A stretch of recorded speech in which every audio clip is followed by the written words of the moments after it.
Bueno, otros, continuando, vamos a hablar ahora de patología anorrectal. En relación a la patología anorrectal vamos a tocar hemorroides, fisura anal, absceso y fístula perianal y el tema del cáncer de ano, ¿ya?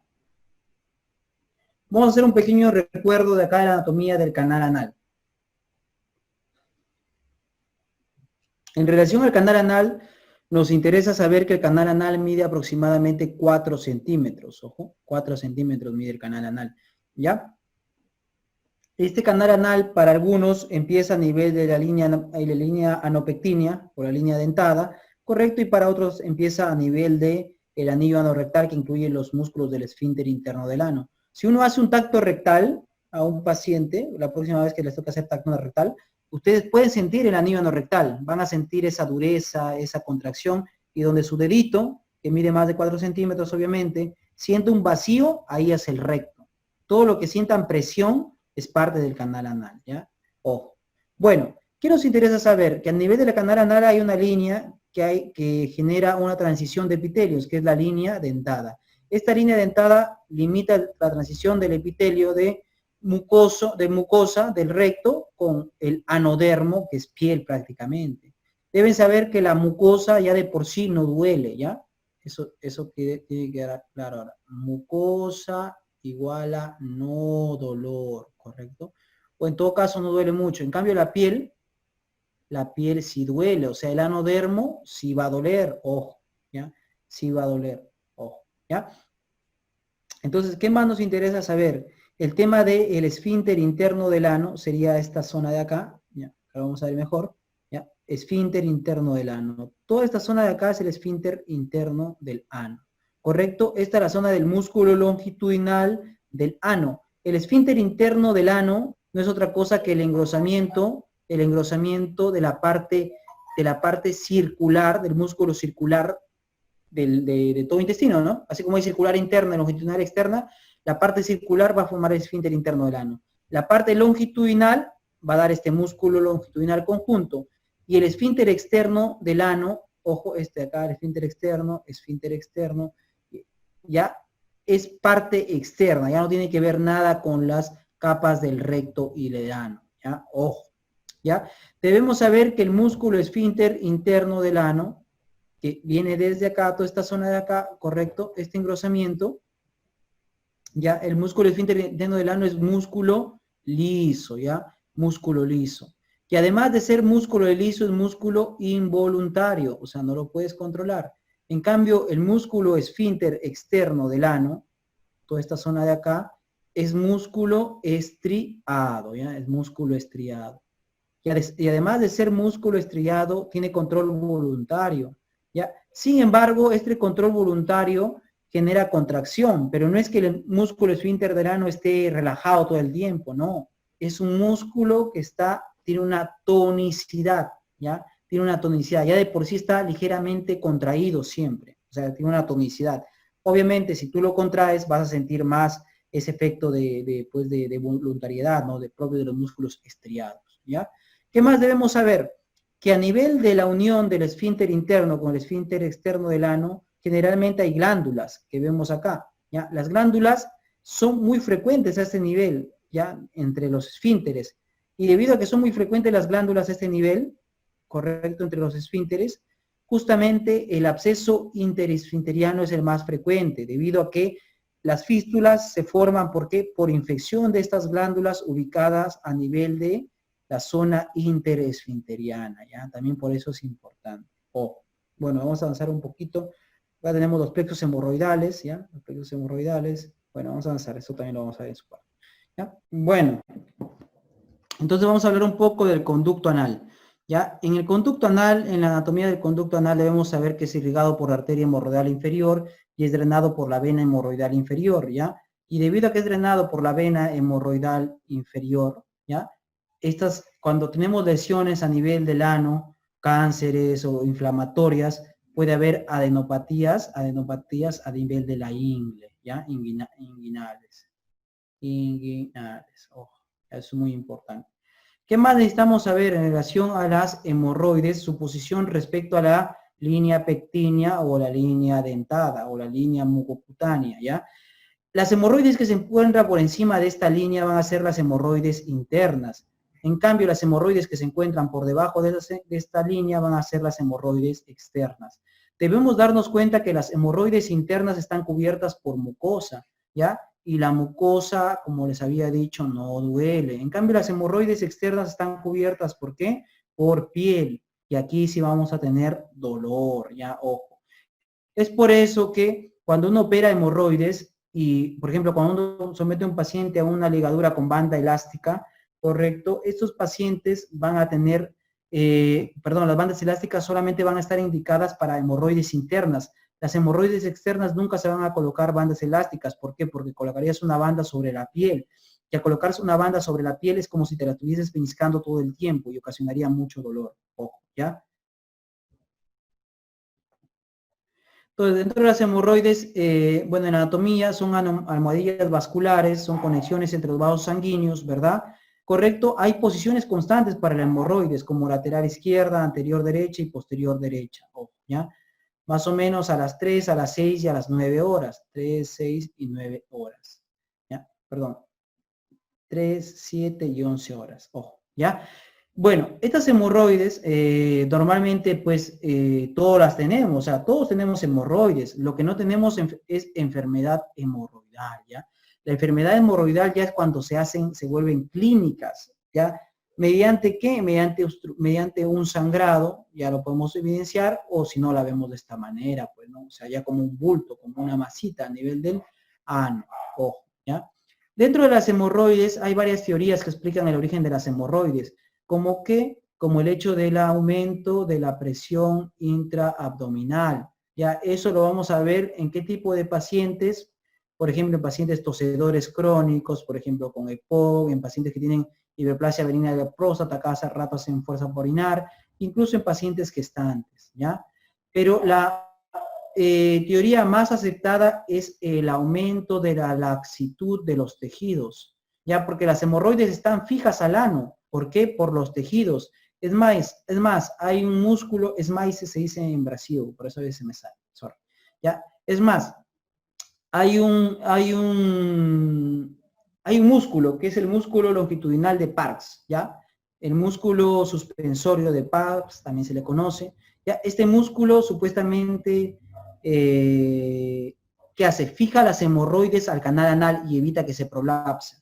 Pero este músculo va a verse, digamos, afectado con la edad, igual que cualquier músculo, ¿verdad? Entonces, como aumenta la laxitud de los tejidos con la edad, el paciente va a comenzar a presentar hemorroides. Es por eso que se dice que pasado los 60 años, ojo, pasado los 60 años, el 50% de la población tiene hemorroides, ¿ya? Eso es muy importante también. Y eso es cierto. Cuando uno le pregunta, y los pacientes que van generalmente tienen hemorroides, ¿ya? Pasados los 60 años, ojo. Bueno, la hipertensión portal antes se consideraba un factor para la formación de hemorroides. Eso en la actualidad está desechado. La hipertensión portal se relaciona con las varices rectales, pero no con las hemorroides. Ojo, ya las hemorroides es otra cosa, ya. La presencia de hemorroides en pacientes con hipertensión portal es la misma que la presencia de hemorroides en pacientes sin hipertensión portal. Ojo. Dentro de la clasificación de las hemorroides tenemos esta clasificación. Ya debemos saber que solamente las hemorroides internas nomás tienen la clasificación de los grados, ¿ya? No las externas, ojo, ¿ya? Entonces vemos que las grado 1 son aquellas que no prolapsan. Como no prolapsan, ¿cómo nos damos cuenta de la hemorroides entonces? Mediante una anoscopía. ¿Y por qué le haríamos una anoscopía? ¿Por las puras? No, porque el paciente nos va a decir que está sangrando. La rectorragia es el principal síntoma de la hemorroide grado 1. Y es más, las hemorroides, su principal síntoma es la hemorragia, ¿ya? La hemorragia o el sangrado. Que no es tanto una hemorragia, ¿no? Porque no es que el paciente se desangre o algo así, ¿no? Pero sí es un sangrado. Obviamente este sangrado va acompañado de ¿qué? De la defecación, ¿ya? De la defecación. Ojo, ¿ya? El dolor no es tanto un síntoma de la hemorroide. Ojo, no es tanto un síntoma. Vamos a ver. Las hemorroides grado 2 son aquellas que al defecar salen, pero se reducen de manera espontánea. Estas hemorroides obviamente ya las vamos a sentir porque van a salir, entonces su sintomatología va a ser prolapso y además rectorragia, ¿ya? Las grado 3 van al defecar, salen, pero requieren reducción manual, por eso su sintomatología va a ser prolapso, rectorragia, disconfort, secreción, prurito, ¿ya? Prurito ocasional. Y las hemorroides grado 4 son aquellas que persistentemente están fuera del canal anal, ojo, ¿ya? Estas hemorroides, como están persistentemente fuera del canal anal, se pueden trombosar. Por eso también van a doler, porque también se pueden ulcerar, ¿ya? Y obviamente, como están, es mucosa que está afuera, va a ensuciar, ¿correcto? Y va a secretar también, ¿ya? Entonces, básicamente, la sintomatología de la hemorroide, y eso lo van a ver en el caso clínico, va a ser el sangrado, ¿ya? Que puede relacionarse con la defecación, como no tampoco, ojo, ¿ya? El sangrado, ¿ya? Correcto, y a veces también prurito, pero ojo, dolor no es su sintomatología. ¿Cuándo presenta dolor? Cuando se encuentra complicado con trombosis, ¿ya? Trombosis, ¿correcto? Sobre todo, ¿qué tipo de hemorroides se trombosan? Las grado 4 se pueden trombosar, es cierto, pero sobre todo las hemorroides externas son las que se trombosan, aquellas que están por debajo de la línea dentada, que están cubiertas por piel, ¿ya? Ojo. Dentro del manejo de las hemorroides, como las hemorroides tienen que ver mucho con el estreñimiento, o sea, los pacientes estreñidos también tienen hemorroides con mayor frecuencia, ¿ya? Entonces, el primer manejo obviamente es mejorar la dieta, ¿ya? Darle incluso ablandadores de heces, fibra, correcto salvado de tío, qué sé yo, ¿ya? Entonces, evitar el estreñimiento es parte del manejo. Sin embargo, cuando la sintomatología no mejora a pesar de estos manejos, habría que someterla a tratamientos. Y los tratamientos van a depender obviamente del grado, ¿ya? De grado. Ojo, muy pocas veces hay que hacer colonoscopía en hemorroides, pero sí hay que hacerlas en pacientes mayores de 50, 60 años. ¿Por qué? Porque esa rectorragia, porque el paciente va a decir que sangra, entonces esa rectorragia puede deberse un cáncer, ¿ya? Entonces, mayores de 50 años sí sería bueno una colonoscopía. Si no, simplemente una anoscopía, o sea, ver la zona del canal anal. ¿Ya? Las hemorroides grado 1, aquellas que no prolapsan, que simplemente están en el canal anal, ¿correcto? Van a generalmente ocasionar problemas de sangrado. Y como ocasionan problemas de sangrado, su tratamiento es la fotocoagulación infrarroja, ¿ya? Las hemorroides grado 2 y grado 3 van a ser tratadas, la mejor manera de tratarlas es a través de las ligaduras con bandas elásticas. Solo aquellas que no responden a este tratamiento deben ser sometidas ¿a qué? A cirugía. Pero las hemorroides grado 4, estas sí van de frente ¿a qué? A cirugía, ¿ya? Recuerden que la cirugía de las hemorroides tiene como principal complicación que el sangrado, ¿ya? Eso es lo que más o menos a veces nos dificulta el manejo, ¿ya? El paciente sangra, sobre todo aquellos que tienen heridas abiertas, como vamos a ver más adelante. ¿Ya? Entonces, en el tratamiento de las hemorroides, habíamos dicho que las grado 1 van a fotocoagulación infrarroja, ¿verdad? Fotocoagulación infrarroja. Las grado 2 y grado 3 van a bandas elásticas, ¿correcto? Elásticas. Y las grado 4 de frente van a, ¿qué? A cirugía. Y las grado 2 y 3 que no responden a bandas elásticas también van a cirugía, ¿verdad? Entonces, el tratamiento quirúrgico va a ser diverso, pero sí deben saber principios generales, como que nunca retirar más de 3 paquetes. O sea, máximo retiro 3 paquetes hemorroidales, ¿ya? Nunca más de eso. Ojo, 3 paquetes hemorroidales. Como vemos ahí en el gráfico. ¿Por qué no retirar más de 3 paquetes hemorroidales? Porque podrías, si por ejemplo retiráramos acá otro paquete, ¿qué pasaría? Tendrías una herida inmensa y esta herida al cicatrizar podría del canal anal, ¿ya? Por eso nunca más de 3 paquetes hemorroidales, tanto en la técnica abierta como esta, como en la técnica cerrada como esta. La técnica abierta, o sea, consiste en dejar la herida abierta, se llama Milligan, Morgan. Y la técnica cerrada consiste en cerrar la herida, se llama Ferguson. ¿Cuál es mejor de estas dos técnicas, que son hemorroidectomías clásicas? Obviamente, mejor es Ferguson, porque Ferguson, ¿qué tiene? Una herida cerrada. Y al tener una herida cerrada, tiene menos dolor, menos sangrado también, por cierto. Menos sangrado. El paciente se va a recuperar más rápido. Se recupera más prontamente, ¿ya? Recuperación pronta. Ojo, ¿ya? Por eso es mejor Ferguson, ¿ya? Sin embargo, antes se creía que la técnica de Ferguson, como cerraba la herida, se podía complicar con abscesos, debido a que cierras una herida, ¿dónde? En el canal anal, y el canal anal pues hay heces. Entonces se pensaba que estos pacientes se complicaban con abscesos perianales. Sin embargo, esto ya está descartado, ojo, ¿ya? Entonces la mejor técnica, la técnica de Ferguson. Yo y mi equipo realizamos técnica de Ferguson para el tratamiento de las hemorroides, ¿ya? Sin embargo, ustedes deben saber que tanto en la técnica de Milligan Morgan como Ferguson, ¿qué vemos? Cortes en la piel. Y si yo tengo un corte en la piel, ¿qué voy a tener? Dolor. A pesar de que las hemorroides Milligan Morgan sanan generalmente en 2 meses y las Ferguson sanan en 2 a 3 semanas y ya dejan de sentir molestias, ¿correcto? Ambas son cirugías cruentas porque ocasionan ¿qué? Dolor. Entonces, hay una técnica para hemorroides grado 4 que carece de mucho dolor. ¿Cuál es? Que la técnica de... ¿Dónde está? Acá está.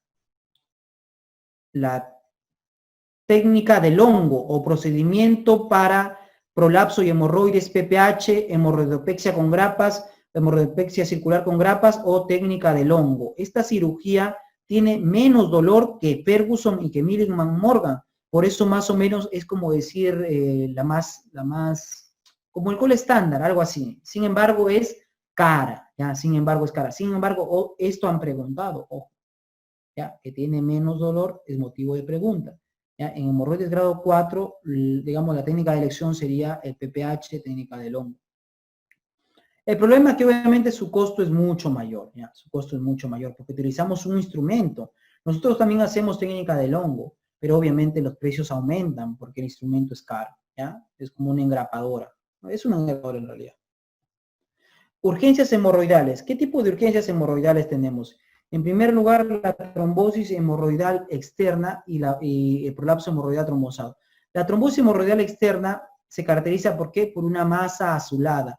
La flogosis se puede presentar, pero no es lo típico, porque la flogosis con masa sobre todo se relaciona con qué tipo de enfermedad, con el absceso perianal, ¿ya? La masa azulada es dolorosa, generalmente 2 a 3 días duele mucho, y el tratamiento correcto es la hemorroidectomía, ¿ya? ¿Por qué no trombectomía? Porque la trombectomía recidiva en aproximadamente el 30 al 50% de las veces. Por eso, a pesar de que lo hacemos en la emergencia, y yo tal vez también lo he hecho alguna vez, y también mis internos lo han hecho alguna vez, ¿qué pasaría? No debería hacerse, porque esto recidiva, entonces no tiene sentido. Lo ideal sería llevar al paciente a sala, ya, una anestesia regional, y sacarle el trombito. ¿Cuánto demora esa cirugía? Con un trombo es facilísimo, 15 minutos, más no demora, ¿ya? Sin embargo, obviamente, si tienes en la guardia un paciente con una peritonitis, un paciente con, no sé, con colecistitis, con apendicitis, obviamente nos vemos un poco obligados, aunque esté en realidad no indicado, a hacer un cortecito y exprimir el trombo, ¿ya? Trombectomía, aunque no es lo adecuado, ojo, ¿ya? Prolapso hemorroidal trombosado. El prolapso hemorroidal trombosado es una hemorroide interna, correcto, que ha salido, es una hemorroide grado 4 incluso, hemorroide grado 4 que ha salido y como está permanentemente afuera, se trombosa. Y el tratamiento ideal para estos pacientes también es hemorroidectomía. En casos leves podría reducirlo, pero generalmente hemorroidectomía es la indicación. Ojo, ¿ya? Acuérdense que en hemorroides internas se colocan bandas elásticas, en externas no bandas elásticas, ¿ya? En externas no bandas elásticas, ¿ya? Patología no rectal, fisura anal. Vamos a hablar un poco de fisura anal. La fisura anal es una señal del epitelio del canal anal que se extiende desde la línea dentada hasta el margen, ¿ya? Afecta por igual a ambos sexos y es más frecuente en pacientes jóvenes. Y todavía si son estresados y estreñidos, con mayor razón, ¿ya? Entonces la fisura anal puede ser dividida en fisura anal aguda, que es aquella que se presenta en un tiempo menor a 6 semanas, que se caracteriza por qué, o crónica, perdón, que tiene más de 6 a 8 semanas. La localización más frecuente de la fisura anal es la línea media posterior del ano, ¿ya? La línea media posterior del ano. En la patogenia, ¿por qué se produce la fisura anal? La fisura anal se va a producir por un trauma mecánico, ¿ya? Un trauma mecánico generalmente por heces duras. Sin embargo, también se puede presentar en diarrea, ojo, ¿ya? Trauma mecánico por heces duras, sexo anal también tiene que ver, ojo, ¿no? Y cualquier maniobración del ano también puede originar una fisura anal, ¿ya? Y la fisura anal, ¿por qué es en la línea media posterior generalmente? Porque dice que es la zona menos irrigada del ano, ¿ya? Por eso ahí es donde se presenta, ojo. En la clínica, lo principal aquí sí es el dolor ya con la defecación. Y si el paciente se limpia, además sangrado rojo rutilante en el papel higiénico o en el water, ¿ya? La triada de Brody es para fisura crónica, ¿ya? Para fisura crónica. Ojo, la triada de Brody se da, ¿por qué? Porque ya la ulceración, porque ya la fisura ya pasó de fisura a una úlcera fibrótica, ya algo crónico. Ojo, por eso. ¿Cuál es el tratamiento de la fisura aguda? La fisura aguda, su tratamiento son evitar el estreñimiento, o sea, ablandadores de heces, y además los baños de asiento, ¿ya? Los baños de asiento son muy importantes. Ojo, por 20 minutos en agüita tibia, después de cada deposición, más o menos 2 a 3 veces al día, también mañana y noche. Ojo, mejora el dolor de la fisura anal, ¿ya? Y el tratamiento de la fisura crónica es la esfinterotomía lateral interna, ¿verdad? Interna, ojo, que consiste en cortar, ¿qué? El esfínter interno del ano, en eso consiste, ojo. Ya, en eso consiste. Bueno. Acá tenemos un gráfico de la fisura anal. Ya debemos saber que las fisuras anales, si bien es cierto, se encuentra más frecuentemente en el margen posterior del ano, en la línea posterior del ano, también se puede presentar en las otras localizaciones, ¿correcto? Sin embargo, cuando se presenta en zona lateral o en zona anterior, habría que pensar en otras enfermedades como enfermedad de Crohn, colitis ulcerativa, sífilis, tuberculosis, leucemia, VIH, ¿ya? Ojo, ¿ya? Entonces acá tenemos la triada de Brody, motivo de pregunta, que representa obviamente una fisura crónica, que incluye la triada de Brody, papila anal hipertrófica, úlcera y un colgajo cutáneo o hemorroide centinela. Esta es la papila hipertrófica. Esta es la úlcera, que inicialmente fue la fisura, pero como ya está mucho tiempo, tiene bordes fibróticos, bordes sobrelevados, ya es una úlcera, ¿correcto? Y además tenemos el pliegue cutáneo centinela o plicoma, ¿ya? O plicoma. Ojo. Entonces acá tenemos el manejo. El manejo de la fisura anal crónica está dado por la esfinterotomía lateral interna. ¿Por qué la esfinterotomía lateral interna? Porque el esfínter interno que está en el fondo de la úlcera, este es el esfínter interno del ano, ya este esfínter interno va a estar hipertónico y es esta hipertonicidad la que molesta al paciente. El paciente es consciente de su ano, o sea, nadie es consciente de su ano, ¿sí? Entonces el paciente está consciente de que tiene ano todo el día y pues es fastidioso, ¿verdad? ¿Por qué? Porque su esfínter está hipertónico. Entonces en el tratamiento, ¿qué hacemos? Hay que liberar esa hipertonía. ¿Mediante qué? Mediante el corte del esfínter interno. Este es el esfínter interno del ano. Se corta, pero no se corta todo el esfínter interno del ano, solamente se corta el 30% del esfínter interno, ¿ya? Ojo, 30%, ¿ya? Además tenemos otras medidas para el tema de la fisura anal interna, perdón, fisura anal, ¿correcto? ¿Como qué? Como las cremas de nifedipino, ¿correcto? Nitratos, ¿verdad? Además, toxina botulínica. Sin embargo, botulínica, lo más efectivo a la actualidad sigue siendo la esfinterotomía lateral interna. La mejora es prácticamente inmediata, la mejora sintomática es inmediata. El paciente lo operamos hoy día y mañana ya está, pero con mucho dolor, se siente mucho mejor, bien agradecido en realidad. Ojo, ¿ya? Patología anorrectal. La patología anorrectal también tenemos aquí al absceso y fístula perianal, ¿ya? El absceso y fístula perianal suelen ser parte de una misma enfermedad, ¿ya? Los abscesos y las fístulas anales son la mayoría de las ocasiones estadios sucesivos de una enfermedad supurativa. El absceso supone la fase aguda y la fístula la fase crónica, ¿ya? Recuerden que el 90% de los abscesos anorrectales tienen su origen en una infección no específica, ¿ya? Y esa infección se da a nivel de ¿dónde? De las glándulas de Parks, ¿ya? De la famosa teoría criptoglandular de Parks. Ojo, teoría criptoglandular de Parks. Obviamente por obstrucción y sobreinfección de las glándulas anales, ¿ya? O sea, no tiene que ver nada con los pelos, ¿ah? Porque por ahí una pregunta dice de teoría del folículo piloso, nada de eso, ¿ya? Solamente tiene que ver con la teoría criptoglandular de Parks. Ojo. Entonces, los accesos anales se clasifican según su localización anatómica: perianales, submucosos, interesfinterianos, isquionales y pelvirrectales. Los más frecuentes siguen siendo los perianales, ojo. Los perianales son estos, es la, ¿ya? Los que están afuerita para nuestra suerte. Un cortecito sale la pus y no pasó nada. No se complican ni siquiera con fístulas. Pero hay otros accesos que sí se van a complicar, como que, como los interesfinterianos, se complican con fístulas. Por eso la fístula más frecuente, ¿cuál es? Es la fístula interesfinteriana, ¿ya? Ojo, interesfinteriana, ¿ya? Además, estos abscesos obviamente son más complicados, son más grandes. Este absceso es mucho más grande, ¿correcto? El absceso pelvirrectal o supraelevador también puede dar abscesos incluso en herradura y el paciente ya se complica con mayor sistémicamente, ¿ya? ¿Qué más debemos saber? Bueno, los abscesos se van a formar a través de las glándulas anales, ¿ya? Las glándulas anales se encuentran a nivel de la submucosa, acá hay glándulas anales, pero la mayoría se va a encontrar, ¿dónde? A nivel del espacio interesfinteriano, entre ambos esfínteres. Es por eso que aquí se acumula la pus y esa pus va a querer salir, ¿verdad? Va a querer salir. Como la glándula anal está taponeada por trauma mecánico, generalmente va a querer salir por cualquier sitio y busca su manera de salir, ¿ya? Sale a la piel, sale hacia arriba, hacia abajo, pero al final se va a complicar ¿con qué? Con una fístula, ¿ya? Con una fístula. ¿Pero todos se complican con fístulas? No, menos del 50% se complican con fístulas, ¿correcto?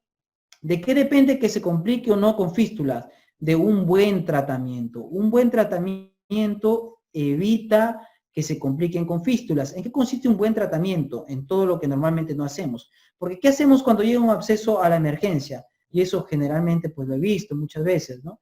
Que generalmente le hacemos un cortecito así, como ven ahí, con el bisturí nada más, como un ojalito nada más, como un botón para que entre ahí. Y lo apretamos como un barro, imaginemos que es un barro, lo apretamos, sale la pus y ya, ahí quedó, ¿ya? Y eso se vuelve a cerrar, se vuelve a llenar de pus y otra vez tienes que exprimirlo, hacer el corte. Entonces, eso está mal. Lo que se debería hacer es una buena incisión en forma de X, en forma de cruz, y además destechar, ¿ya? O sea, un buen tratamiento consiste en destechamiento, ¿ya? En destechamiento del absceso más un drenaje. Se puede colocar un dren ahí. Y con eso tú garantizas que ese absceso se va a drenar bien y va a curar bien, ojo. Porque un absceso mal drenado, aparte de llevarte una fístula, te puede complicar de manera aguda. ¿Con qué? Con una fascitis necrotizante, ¿verdad? Y la fascitis necrotizante a esta zona, a nivel de la zona perineal, ¿cómo se llama? Gangrena de Fournier. Y ya te complicarías el cuadro. Ojo, ya gangrena de Fournier. La fístula perianal era, como decimos, es complicación de los abscesos, generalmente los abscesos mal drenados. Obviamente que hay abscesos así, los drenes bien también van a formar fístulas, ¿verdad? La fístula más frecuente, ¿cuál es? Es esta, la interesfinteriana, ¿ya? Que está entre los dos esfínteres, ¿correcto? Representa el 45%. Debemos saber que la fístula interesfinteriana, ¿correcto? Y la fístula transesfinteriana baja, y la fístula subcutánea, porque también hay una fístula que se forma subcutánea, son fístulas simples. En cambio, la fístula transesfinteriana alta, supraesfinteriana y extraesfinteriana son fístulas complejas. ¿Por qué es importante diferenciarlo? Porque el tratamiento es diferente, ¿ya? Hay una regla que se llama la regla de Gutzal. La regla de Gutzal nos permite más o menos, digamos, intuir el trayecto fistuloso, pero no es exacta, solamente su exactitud se da en el 60 al 70% del, perdón, el 60% de los pacientes, ¿ya? O sea, no es exacta, cariño. 60%, ¿ya? Entonces, si ponemos al paciente en posición genupectoral, como está acá, y trazamos una línea transversal a nivel del ano, se dice que las fístulas anteriores tienen trayectos rectos y como tienen trayectos rectos son fístulas simples. En cambio, las fístulas posteriores tienen trayectos curvos, y como tienen trayectos curvos son fístulas complejas, ojo. Además tienen trayectos múltiples también, fístulas complejas. Además, la regla de Gutzal dice que nosotros hacemos una circunferencia alrededor del ano con un radio de 3 centímetros. Las que caen dentro del radio son fístulas simples, las que caen fuera del radio, que son fístulas complejas, ¿ya? Ojo. El tratamiento va a ser distinto, ¿ya? La fistulotomía versus la fistulectomía, ¿ya? La fistulotomía consiste en simplemente abrir la fístula, ¿ya? Abrir como se ve acá, abrir la fístula. Y la fistulectomía consiste en sacar un segmento, sacar la fístula, fistulectomía, sacar la fístula hacia afuera, ¿ya? Y dejar un hueco. El tema con la fistulectomía es como es más cruenta, como ven acá, deja una herida más grande, tiene más dolor, ¿ya? Tiene más sangrado, ¿ya? Y además tiene que más lenta es su recuperación lenta, ¿ya? En cambio, este no, tiene menos dolor, menos sangrado, recuperación un poquito más rápida, ¿ya? Pero, entonces la fistulectomía, ¿por qué la hacemos? No deberíamos hacerla nunca. Tiene un dato importante la fistulectomía, que obtiene un material, ya obtiene un material, y ese material se manda a biopsiar, se estudia por anatomía patológica, ¿ya? ¿Y por qué es importante obtener un AP? Porque si bien es cierto, las fístulas pueden deberse a abscesos, también se pueden deber a enfermedades tipo Crohn, colitis, no tanto porque no afecta el recto, tipo Crohn, ¿ya? Perdón, no afecta el ano, tipo Crohn o, ¿qué les digo?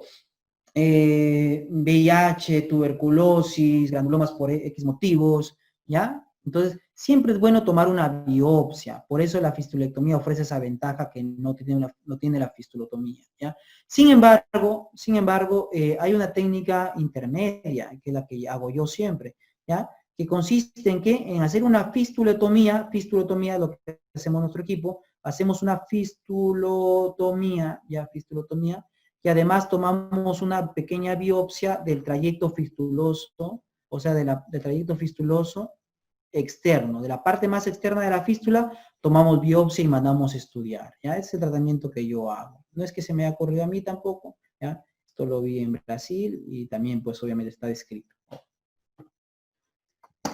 Cetón, ¿ya? La técnica del cetón,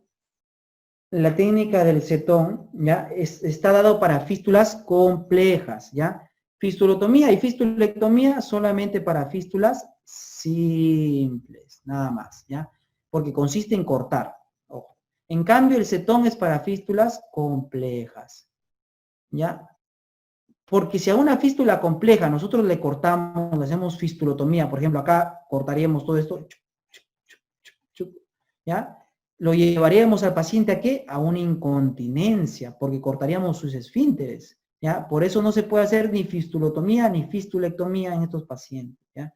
Entonces, los pacientes que tienen fístulas complejas, la técnica del cetón consiste en canular el trayecto fistuloso, colocar un material ahí, puede ser nylon, puede ser seda, lo que fuese, y ir retirando periódicamente. Todas las semanas un poquito jalamos, hasta que eso quede afuera. ¿Qué va a ocasionar el cetón? Va a ocasionar este efecto que los libros lo describen como cortar un hielo. Un hielo, si tú lo cortas lentamente con un hilo, ¿ya? Y sigues pues en una temperatura baja, ¿qué va a pasar? Conforme vas cortando el hielo, se va a formar hielo sobre tu hilo, ¿verdad?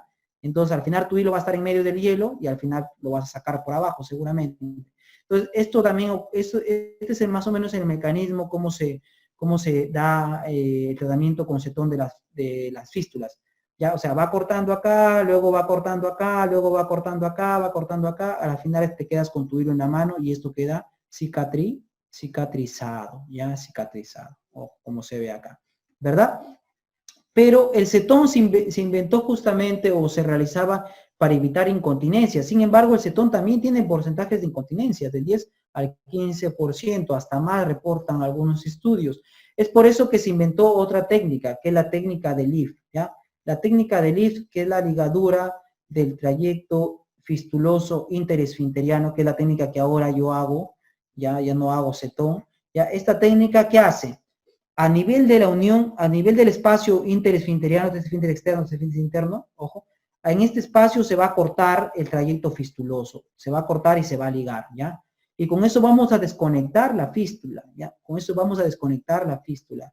Y se dice que tiene una efectividad de 85% más o menos, pero tiene incontinencia fecal de 0%, de 0%. Entonces yo les pregunto, ¿qué preferirían? ¿Tener un éxito de 85% pero 0% de incontinencia?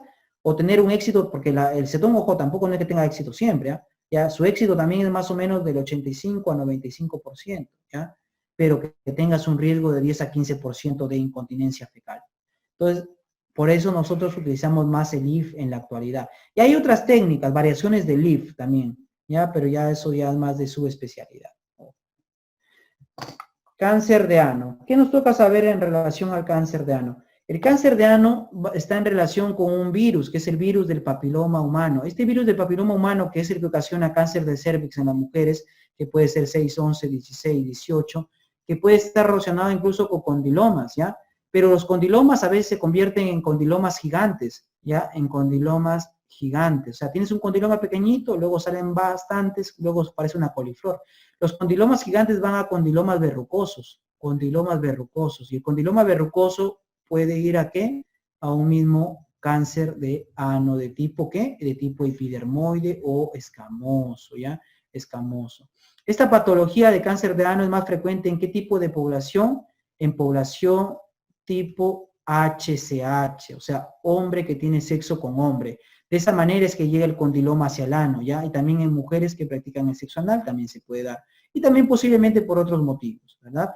¿Correcto? Es más frecuente también en pacientes con VIH, por cierto, ¿ya? Y en inmunosuprimidos, ojo. El tratamiento para el cáncer de ano es la quimioterapia con radioterapia, QT más RT, ¿ya? Esta QT más RT, ojo, QT más RT garantiza más o menos el 70-80% de curación de los pacientes. Sin embargo, el porcentaje que no se cura, que es más o menos el 20%, tiene que ir a resección abdominoperineal, ¿ya? Entonces, resección abdominoperineal para recidivas, o sea, que se curó y vuelve a aparecer el cáncer, o para persistencia, que nunca se curó, ¿ya? ¿Ya? Además, debemos saber que el cáncer de ano, habíamos dicho que el ano, su drenaje linfático va hacia los ganglios inguinales. Por eso cuando tenemos un cáncer de ano siempre hay que examinar los ganglios de la zona inguinal para descartar metástasis ganglionar. Y si hay ganglios positivos al tacto o a la ecografía o a la biopsia con aguja fina, ¿qué debemos hacer además de la reacción abdominoperineal operación de Miles? Una linfadenectomía inguinal bilateral. ¿Ya? También es parte del tratamiento. Ojo. ¿Correcto? Entonces, este es el tratamiento más o menos del cáncer de ano. Ahora, si ustedes se dan cuenta, el primer tratamiento es la QT y RT, o sea, tratamiento médico, ¿verdad? Pero hay patologías que no responden al tratamiento médico con quimioterapia o radioterapia. ¿Como qué? Como el melanoma anal. El melanoma anal tiene pronóstico muy malo, no responde a radioterapia. En ellos de frente habría que pensar en una cirugía. ¿Ya? Además, la enfermedad de Bowen, que es un carcinoma epidermoide in situ, ¿ya? Y la enfermedad de Payet, que es un adenocarcinoma in situ, ¿correcto? Estas enfermedades también tienen que ser sometidas de entrada a cirugía. ¿Por qué? Porque como están in situ, es más fácil solucionar su problema simplemente retirándolo. ¿Ya? Estas enfermedades generalmente se presentan con una característica inflamatoria, ¿ya? O sea, hay una inflamación y además hay prurito, ¿ya? La diferencia es solamente que uno es adenocarcinoma y el otro es epidermoide, ¿ya? Motivo de pregunta todo.